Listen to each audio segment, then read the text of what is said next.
श्री राम। हाँ, कि लाल के मोती के गाढ़ा के पीला के पर डोरो सभिनी में हिकिड़ो आहे। ते हे आहिनि मणका सभई दुनिया जी शयूं मणका आहिनि, उनमें पार ब्रह्म परमात्मा हिकिड़ो आहे, हिकु देव सर्वभूतेषु गूढ़। वो डोरो हिकिड़ो आहे, असांजी वो जान उहो।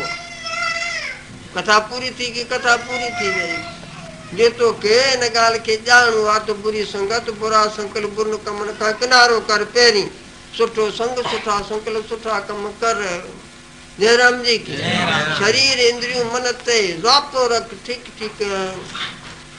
उसे किथां की हिन चयो कोन हुन पंहिंजी तुक में, खुदा को चाहे तो गदागरों की संगत कर। खुदा को चाहे तो कि गदागरों की संगत कर। गदागर साईं केर आहिनि कि बस की पराली करम भी को मांगे तो नहीं लाजे। जिनके सत जी ॼाण आहे, हा, उनजो संग करे सत खे ॼाण। मन शरीर मिलियो अथई, जे इनखे न ॼाणंदे त सी ॿिया कम की स्वामी रामकृष्ण परमहंस चवंदा हुआ, तव्हां दुनिया जूं कलाऊं भले वञी सिखो, पर पहिरीं हिनखे सुञाणियो त आऊं केरु आहियां, आऊं कहिड़ी वस्तु आहियां, पहिरीं इहो कमु करे वठि। अहिड़ी तकड़ की तकड़ आहे न, ॿार पुराण वञनि था, ख़बर न अंदरि ईंदा जा ॿार ई जयराम जी। अहिड़ो लॻो पिया कि काल दमामा सिर पर वाजे, क्या बूढ़ा क्या जवान, कहत कमीर सुनो भाई साधु छोड़ चलो।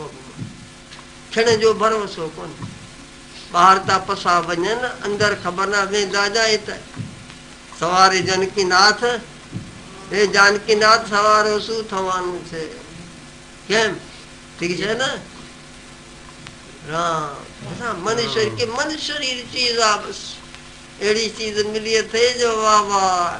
हिन में कि हिन में तूं पाण खे सुञाणंदे त निहाल थी में, वरी ॼमण मण खां छुटी मिले। जन नानक बिन आपा चींदे मिटे न भरम की काई। काई जी माना आहे ॼारो। जेसी पाण न सुञाणंदे तेसी भरम जी काई खां न छुटंदे। चंदे ऐं शरीर भला आहियां, शरीर मुंहिंजो आहे, ऐं कहिड़ी शइ आहियां सभिनी खे ख़बर आहे आहियां, पर कहिड़ी वस्तु आहियां ख़बर कान्हे। ही वेठा आहियूं कॾहिं चए थो न मुंहिंजा वार आहिनि, ही मुंहिंजी अखि आहे, मुंहिंजो नक आहे, मुंहिंजा कन आहिनि, ही मुंहिंजो मुख आहे, ही मुंहिंजी छाती आहे, मुंहिंजा पुठ आहिनि, मुंहिंजा हॾ आहिनि, हे मांस आहे, नाड़ियूं आहिनि, जिगर आहे, फिफड़। ये त तुंहिंजी जायदाद आहे न। पोइ सभिनी खे मिलाए करे चए थो मुंहिंजो शरीर आहे। हे ही जायदाद आहे तुंहिंजी, हे तूं न आहीं। श्री राम। जा ॼाण आहे तीन सभिनी खे, सो तूं ॼाण रूप आहियूं। श्री राम। पोइ पतो पइजी वेंदे त इहा ॼाण की इहा ॼाण हिकिड़ी आहे, सभिनी में हिकिड़ी वेठी आहे। श्री राम। पोइ तोखे पतो पवंदो अड़े आऊं छा आहियां, छा पाण खे पियो सम्झां। विसारे पाण खे वेठे सॾाए हाणे संसारी, भरम खां तंहिं सची भासे जगत जी जोड़। ये अथव वीचार। जयराम जी कथा पूरी थी। हे भगवान सभिनी खे सुबुधी ॾे, शक्ति ॾे, निरोगता ॾे, पंहिंजो पंहिंजो कर्तव्य पालिस। हे भगवान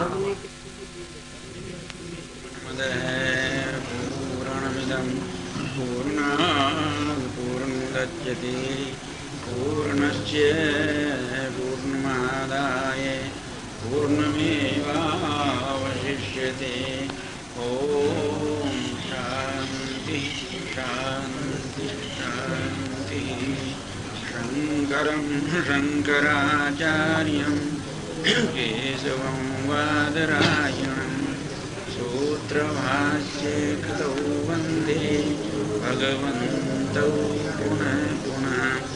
ईश्वरो गुरुरात्मेति मूर्तिभेदविभागिने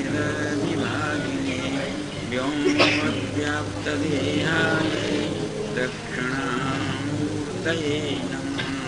ॐ शान्ति शान्ति शान्ति।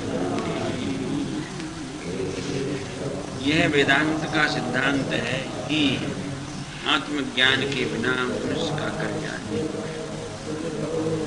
कल्याण हम मोक्ष को कहते हैं। उसका नाम है जिसमें अनर्थ की निवृत्ति और निरत से परमानंद की प्राप्ति। अनर्थ नाम है माया का अथवा माया के कार्य। नाम रूपात्मक जितना भी जगत है वो ये सब अनर्थ नाम से कहा जाता है। इसको अनर्थ कह दें, बंध कह दें, जन्म मरण का चक्र कह